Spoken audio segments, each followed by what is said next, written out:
We're starting our last panel of the day, the public perspective, and our first speaker is Carl Weimer. Good evening.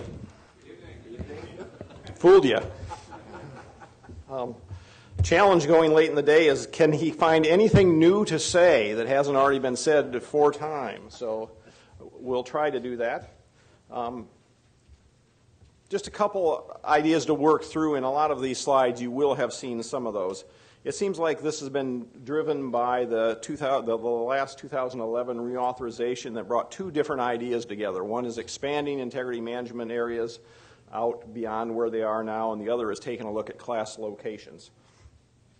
Those ideas really are tied together, and so we're here today really trying to focus on the class location piece of it, but we can't forget that that was tied to expanding integrity management, and we've heard lots of comments about that, so I'm not going to go on much about that now.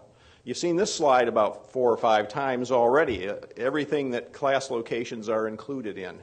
And it has everything from design to construction to operation, and also just how gathering lines are determined. And I'm glad a number of people have included gathering lines in that, because that's one of our top priorities, getting those gathering lines under better regulations.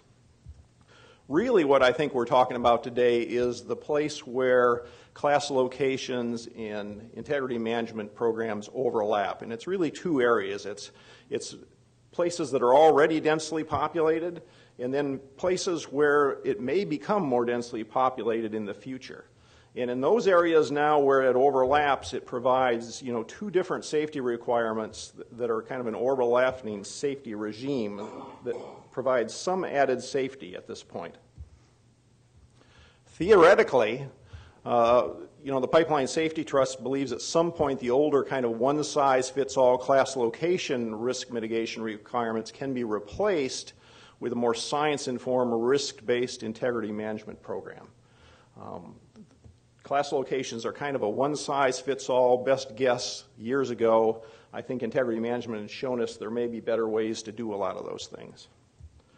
Unfortunately, we don't think integrity management is there yet, that we can go to a completely risk-based idea yet. And some of that is what I talked about this morning in my question. There's lots of things in play with integrity management that there's not much clarity on yet. Some of those is the Secretary's integrity management audit. I've seen an early draft of that. It raised some very interesting questions. I hope it gets released to the public at some point. PHMSA started talking about integrity management 2.0 a number of years ago. We haven't seen that yet, so we don't know how integrity management may be improved with that update. There's these long delayed rules on both natural gas and gas transmission, and there was talk about that this morning of how that will affect class locations also. I think there's been a number of questions about improvements needed in ILI tools, in the interpretation of the use of those tools. Lots of progress being made. Whether we're there all together yet, it's hard to tell. I think we need clear descriptions of how current class location requirements, everything else on that chart, would be handled if we went to a pure integrity management program. I think everybody's kind of on the same page that that's a huge leap that most people aren't willing to take at this point. And we'd like to see some data that the class location rules would have, that ILI and integrity management would have prevented some of the things that class location would have prevented at this point. There's also recommendations from the National Transportation Safety Board asking for some more metrics and clarity on how well the integrity management program's moving forward. Until we develop those and know how we're measuring integrity management, we're uncomfortable jumping to a complete integrity management-based system. There's some incidents, and there's certainly some data that suggests there's more work to do yet on integrity management. San Bruno was mentioned a number of times today. There's been a number of other incidents where things happened that shouldn't have happened if you were doing integrity management correctly. It's made it clear that not all operators are equal when it comes to implementation of their integrity management programs. So jumping to a one-size-fits-all pure risk-based system may be premature. And then just a few of the data points that raise questions. And I don't understand these graphs, so I can't explain why they look like this, but this is PHMSA data, and this is gas transmission, shows that significant incidents, failures, and leaks are all increasing in high consequence areas. This is counterintuitive to what you think you would see if you saw if integrity management was working well. Here's significant incidents. They're increasing in high consequence areas, decreasing outside of high consequence areas. That's also counterintuitive. It almost would make you think that integrity management has made things worse. Same with liquid pipelines. The trend here for liquid pipelines is downward for incidents in both high consequence areas and outside, but you still see that the number of consequences, the number of incidents on liquid pipelines is higher than outside of HCAs. And then here's a couple of charts that just show the public calls us all the time and is worried about all those 60, 70, 80-year-old pipelines. Well, what this chart shows is that we're having more failures on new pipelines than we are on the old pipelines. That's also somewhat counterintuitive about our construction practices. This is for natural gas, and this is for liquid. And I would have never dreamed this up, but this chart here is almost exactly one of the charts out of the draft audit from the Secretary's Office on Integrity Management. They were trying to figure out why newer pipelines are failing more often than older pipelines.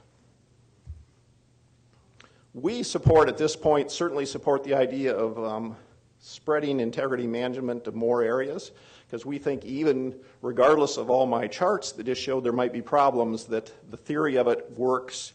It's a good system. We have to figure out why those things are happening. But certainly integrity management, a science-based, engineering-based scheme works well. We support PHMSA's current idea of moderate consequence areas. And under that scheme that came out through the IVP process, it would capture about a third of all gas transmission pipelines in nearly all of the pipelines that could impact a residence. The reality of how you go about that and what the rules would be in moderate consequence areas still need to be determined, and some of the things that we think need to be talked about are corrections to both class locations and HCAs.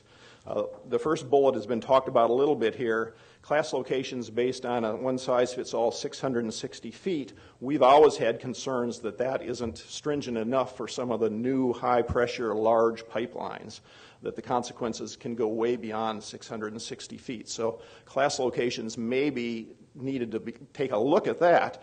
But as we also heard today, there's lots of low-pressure, small pipelines that are much smaller than 660 feet, and we think there's a valid argument to be made that that kind of floating PIR model for class locations makes a lot of sense. The one thing I would say about that is if you're in a class 3 or class 4 area and you have a smaller pipeline that might not reach 660 feet, we'd like to see a lot more data about how the population in those areas works. Is there more traffic along those areas? Is there more people congregating? So maybe the houses aren't 660 feet or the PIR wouldn't be to the house, but there may be a lot more people in the area. So that would be one clarity we'd like to see. We've also heard from a couple of engineers. One sent me a report that I thought was pretty funny, that they thought I could even understand his math calculations, but some real concerns that the PIR determination might not be accurate, that for especially some of the large high-pressure pipelines, that the PIR actually is larger than what the CFR calculations show for the PIR. And I think we heard Don talk this morning, too, that there's other things that go on when a pipeline fails that can create, it's not the immediate impact, but create a larger circle. And we certainly saw that in San Bruno. So some of the PIR determinations probably need to be looked at also.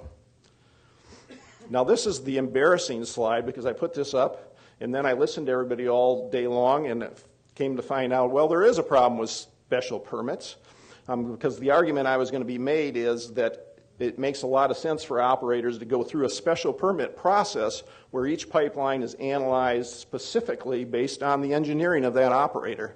And we still agree with that. It sounds like the problem is that PHMSA has, tightened that up and made it darn near impossible. So as we move forward, we would support an idea like this in the meantime until we find out whether integrity management's really working well. So summary. Class location requirements along integrity management programs provide overlapping layers of safety, and we don't see any reason to change that at this point until there's some greater clarity on how well integrity management's really working. And that's it. Thank you.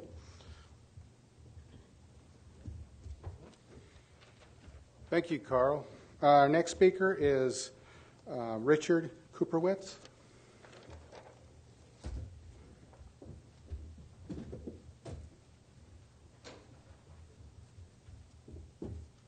Good afternoon. Good afternoon. Everybody still awake? All right, let's see if I can wake you up. I'm going to reserve my comments today to information readily in the public domain. Obviously, for many cases involved various states and various different countries.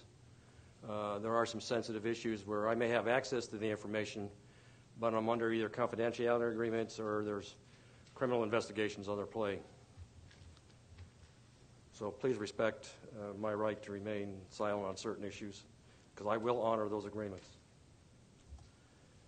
Today, as you've probably heard several times, I kind of see the issues distilling down to two major functions with a lot of questions that you could add to it. But fundamentally, should gas transmission integrity management program mileage be expanded? And should class location requirements be replaced by the current TIMP 1.0 efforts? Obviously, you've heard, I won't have to beat this to death, but I counted at least 7 sections, depending how you define sections in the regulations. You can add the numbers some more. I'm not going to argue about that. But the key factor that kind of stepping back and looking at the analysis, whether you want to agree to this or not, go back and look at the regulations. The safety is driven by lowering the design factor, even though they don't call it Smythe. You're dropping the stress. And the lowering the stress focus, even though it's not called percent Smythe, engineers and the fracture mechanics guys are going to go back and look at the percent Smythe and develop fracture mechanics based on that. And the lower the Smythe, the safety factor is increased for all anomalies. The key operational issue here is all anomalies. Whether you like that or not, that's the facts of science. Obviously, PHMSA has received a wide range of feedback, as they usually do. One extreme is there's not enough classifications.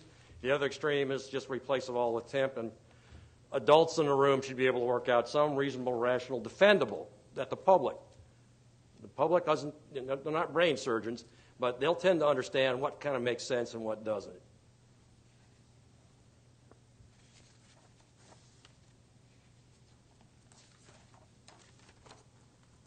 You saw something similar earlier this morning. I believe that's from PHMSA. This is 2012 data.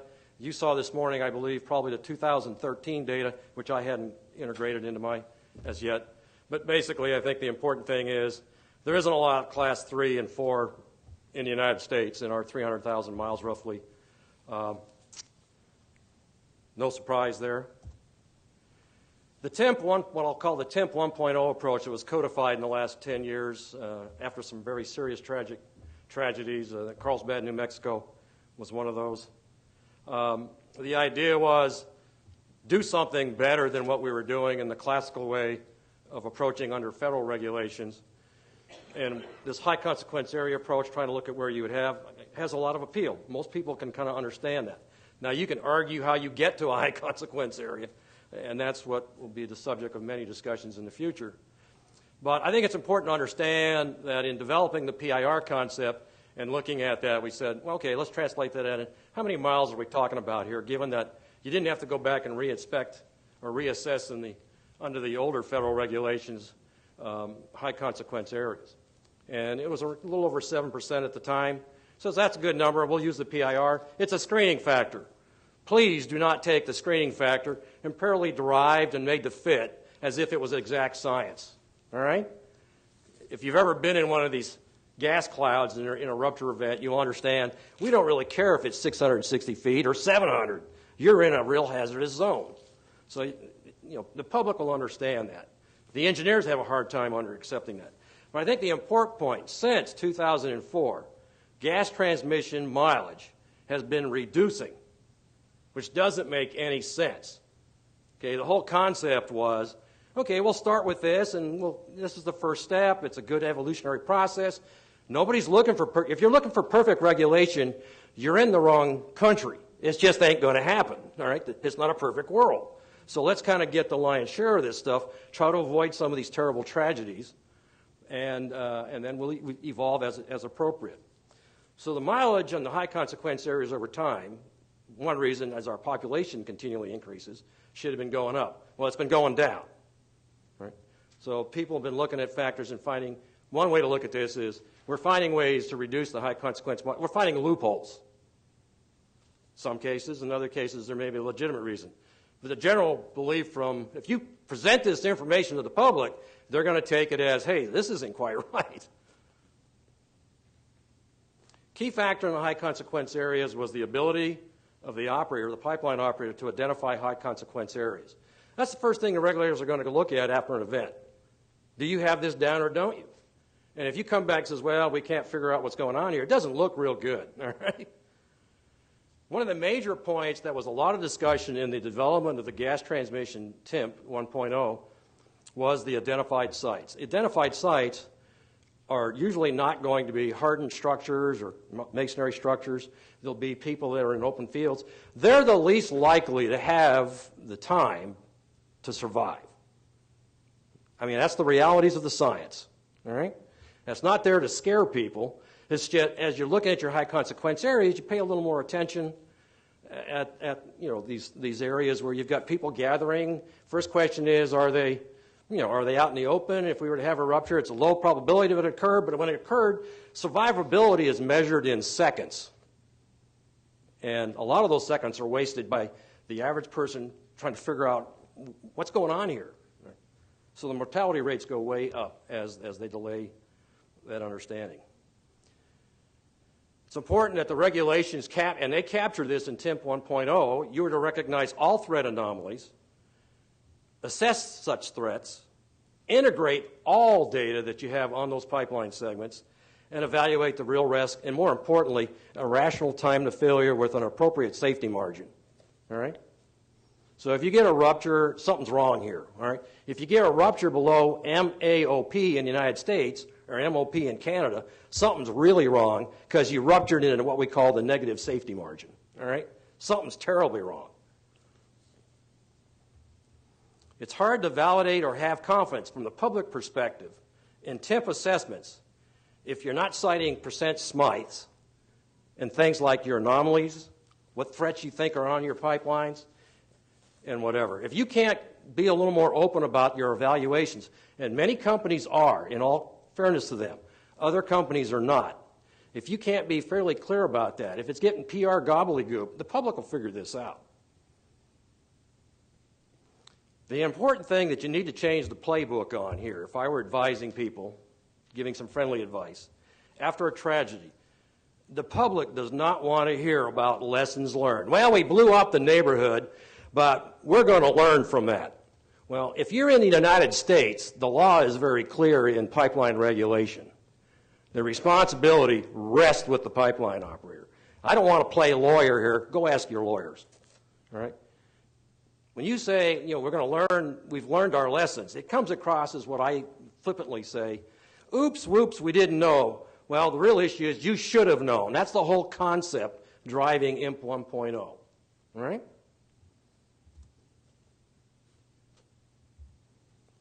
Let's talk about the San Bruno rupture. We've had a couple people mention that today. It's a system with the second highest percentage of high consequence. This is public domain. You can chase it down. You just got to figure out where to find it. In California's beautiful, I have to be nice here, regulatory environment for intrastate. And also, that state also has the largest percentage high consequence. PG&E just happened to be the second largest in high consequence mileage. The rupture was a 30-inch pipeline operating at relatively low pressure for a pipe of that size for transmission service. It ruptured at a pressure below 400 psig, which was the MAOP, negative safety pressure margin. It's clearly obvious. Again, I won't get into the various other things that are going on lately. Many various serious TIMP deficiencies were obviously present, not just one, multiple. You know, you just don't lose important safety system data or records. Oops, we lost it, can't find it. You're the largest operator or one of the largest operators, you can't find your important records? Not credible. Causes a no confidence in the TIP assessment methods or approaches as well. If you don't have the records identifying your threats, how can you defend your assessment methods? The regulations in the United States allow you certain ways. They're very specific about certain ways that you can assess your pipeline. It doesn't tell you the strengths or the weaknesses of each of those assessment methods. You don't pick the cheapest one, especially if it isn't applicable to the particular threat you're trying to deal with. In the San Bruno rupture, clearly, the PIR was not appropriate for the large diameter pipeline. Again, it was less than 400 pounds. Sustained burn, 93 minutes. Over 1,000 tons of natural gas was burning. All right? And ironic was you had valves, they were hand-operated valves that could have been closed within several miles. Would have put that fire out quicker than whatever. But they went for 93 minutes. And it's just embarrassing if you really read the data that's in the public domain and is what the heck's going on here. It's not the industry's nor the state gas safety regulators' finest hour. And it sounds like it, every time I pick up a paper from that area, there's some other thing that's gone wrong in that process. It's just embarrassing. It's embarrassing to the industry, and I don't like standing up here criticizing regulators because your job's hard enough as it is. All right? So bottom line on this issue, TIMP 1.0 has some serious gaps. We didn't expect it to be perfect. Well, we didn't expect people to become, I guess we should have seen it coming. Some of them were creative individuals finding, some loopholes. And I'll kind of hit on a couple quick ones. The misapplication of risk management approach. We've seen this before. We've actually now put a label on this some years ago. I call it the space shuttle syndrome. All right? It's a low risk, but it's not no risk. And some of your management training gets into a denial mode and quits evaluating real risk that you need to look at with a little bit of skepticism. Because if you accept that low risk is always going to be no risk, you'll start making decisions that will drive you as a risk manager looking at many failures to the ultimate failure. You have to be very careful with that. There's apparently something very wrong with the various, and it's not codified in the regulations, how to approach the risk ranking, but the risk ranking approach appears to be seriously flawed. Are the facts driving a conclusion, or is a preordained conclusion distorting the facts to the decision makers? I'll let you guys argue with that one. More information on threats and repairs need to be made public. Not everyone, but the more you get this information out in a manner, and I've testified to Congress on this, certain ways, you don't have to know everything about the business, but you'll get yourselves into a situation where you'll be able to get confidence. We're not looking for a perfect world. We're looking to see if the pipeline operator has actually maintained risk control of his system. I've already mentioned the PIR is not sufficient for larger diameter pipelines. We'll let everybody in the room try to argue this. You got to see the testimony going back in front of the CPUC and the administrative law judge. Apparently, perjury is not a crime that's punishable in the state of California, is all I can say. All right, it was very creative. They are a matter of public. You can look at them. It'll incest, just make people here very angry. There needs to be some work done on PIR. Somewhere along, I'm not saying you throw it out, okay? Somewhere along, and you can argue the transition. You're hearing some of this morning or this afternoon from various folks. From our experience, somewhere around 20 to 24 inch. Another factor kicks into the science. And I'm open to discussing those factors with anybody, all right? And so one way to possibly deal with this is for these larger diameter pipelines, throw in a buffer zone factor, a safety factor. It's still without changing, throwing everything out. For the folks that have got the lower diameter pipelines, even at the high pressures, the controlling factor is diameter, folks. The laws of thermodynamics apply, period. Pressure impacts the tonnage, but it's choked by the diameter. I don't think that's anything new to most folks in the room here. So bottom line is, TIPS needs serious improvement. At this stage of the game, I'm advising the various people who talk to me, including members of Congress, advised no changes in class location approach until TIMP 2.0 is codified into regulation.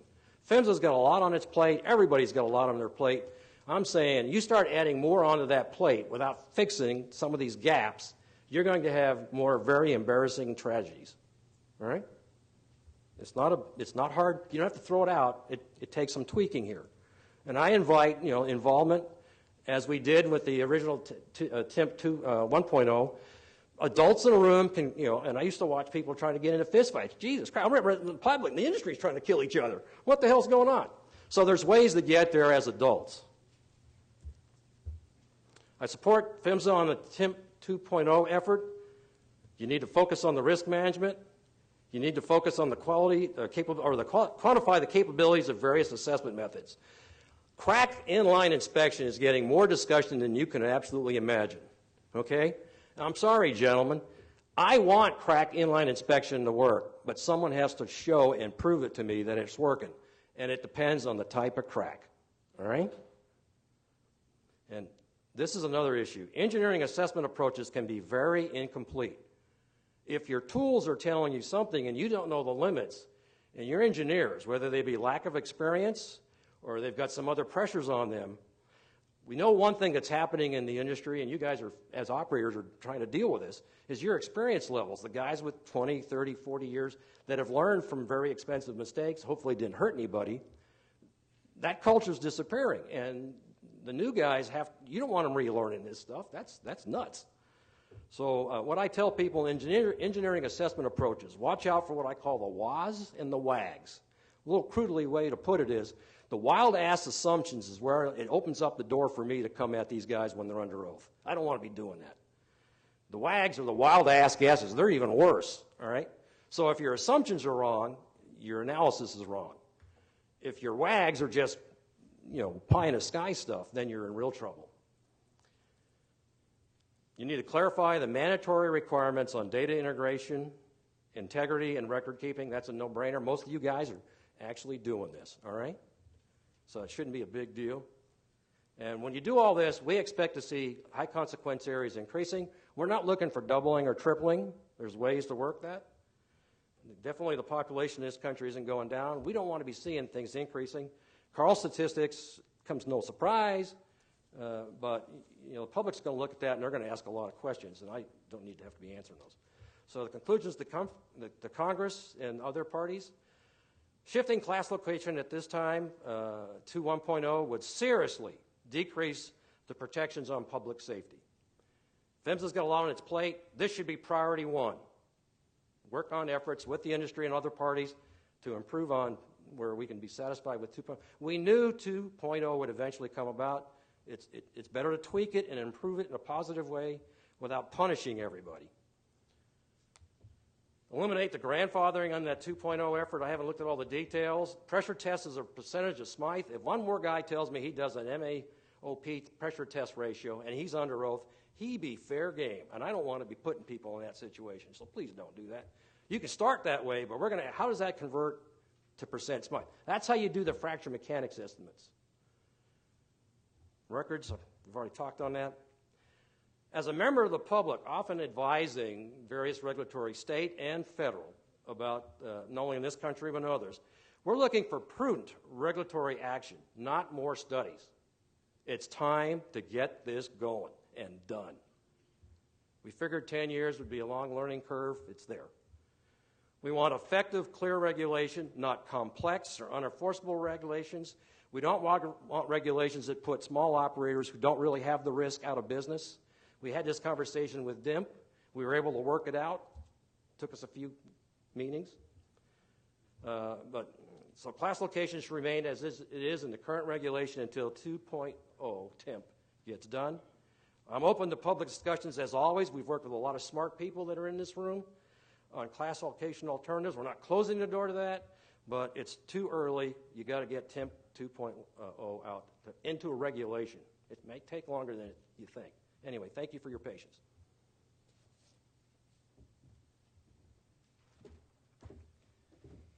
Thank you, Richard. Open up the room for questions. Yeah, Following that presentation, there should be a lot of questions. Thank you. Dave Adler, Columbia Pipeline Group. Richard, I have a question for you. A couple times in your presentation, you stated surprise, and I agree it is a bit surprising to see HCA miles decreasing. You attributed that once to people finding loopholes. What kind of loopholes have you given advice about to the regulators to try to close in the current regulations, and do you think they will be closed in TIMP 2? It's probably a question that Carl probably has a better shot at, but I'll, in my usual shy way, make a few comments. I think as adults, and given the intelligence of many people in this room, we need clarity. We need a little more clarity. In regulations, I understand that sometimes it isn't a yes or no answer, but in terms of the high consequence definition, which is like the foundation, if you can't get your high consequence area right, all the rest of integrity management could be just a wish list, all right? Not that you want to be that flippant, but that's like the founding principle if you can't really lock it down. So you need to cut down the options on how to get the 2.0. Maybe that, or the high consequence area definition in the 2.0 effort. Make it a lot clearer, because what we've seen is, and usually it's again, the attorneys are trying to protect the company from after a serious tragedy, but they're looking at the lack of this clarity as a reason. And I think some of that interpretation, given some incentives to reduce costs and to keep those kind of things under control, there's an incentive to give safety a lesser importance. And you guys are dealing with safety management systems now, but I think you need to cut down on the options, and that's an area in TIMP 2.0. I'd like to see a little clarity. If my wish list, if I were the guy, could say, wave a wand, this just happens, which I'm not, but I think less choice, more clarity in that area, you should be able to get there. Might be a big battle, but I think you can get there. It would help the guys like in the little guys you're hearing about with the smaller diameter or lower pressure lines. I mean, compare a 30-inch running at 400 pounds pressure to even a 12-inch running at 1,400. I'm sorry, folks, it's going to burn a long time as a smaller diameter pipe, a 12-inch, but it's not going to have as big an impact by big factors. I might just take a quick crack at that one, too. I guess I wouldn't say that when I saw declining mileage in HCAs, I thought people were using loopholes so much as I think a number of operators have probably switched their methods from HCA to counting houses, and that probably reduces the mileage some. Also, all of this is based on PHMSA data, and if you've ever looked at the PHMSA mileage data from year to year, it takes some strange leaps and bounds every once in a while. So one of the good things that the PHMSA in the industry has done is put together a couple of joint groups working on data issues.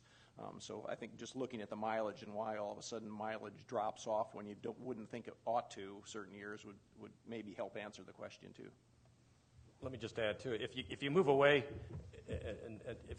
from just using class location to set PIR, and what's the real intent of PIR? I think that would help. But when you've got choices, then I think that if you go back and look at the analysis, I think that's, again, I don't have it all in detail, but I think you'll find some of that. Question from the audience, Don? Again, going back to the comment about how you're expecting HCA mileage to increase rather than decrease. At least in the short term, I would have been shocked at anything else that it didn't go down. A lot of the initial assessments were done during class location, going back later to the PIR method, eliminated a lot of HCAs. Also, a lot of the initial PIR surveys were done off maps, generally very conservatively. Get out there later with the survey crew and measure the exact distance. You find out that a number of those did not actually fall within the PIR. Plus, as we discussed, there are legitimate ways to eliminate HCAs by finding ways to reduce the consequences of a rupture. Now, in the very long term, as population density increases, it may goes up. But at least for the short term, and I think we're still in the shakedown short-term session, I'm not at all surprised to find the numbers going down. In fact, I would have been shocked if they'd done otherwise. I'll just comment, it's been 10 years. And remember, the public's going to ask, is 10 years long enough or not? I'm not arguing with you. I'm just saying the discussion was this is a starting point, and we expected it to go up. But, this is one of those right or wrong. The numbers will have to be analyzed closer.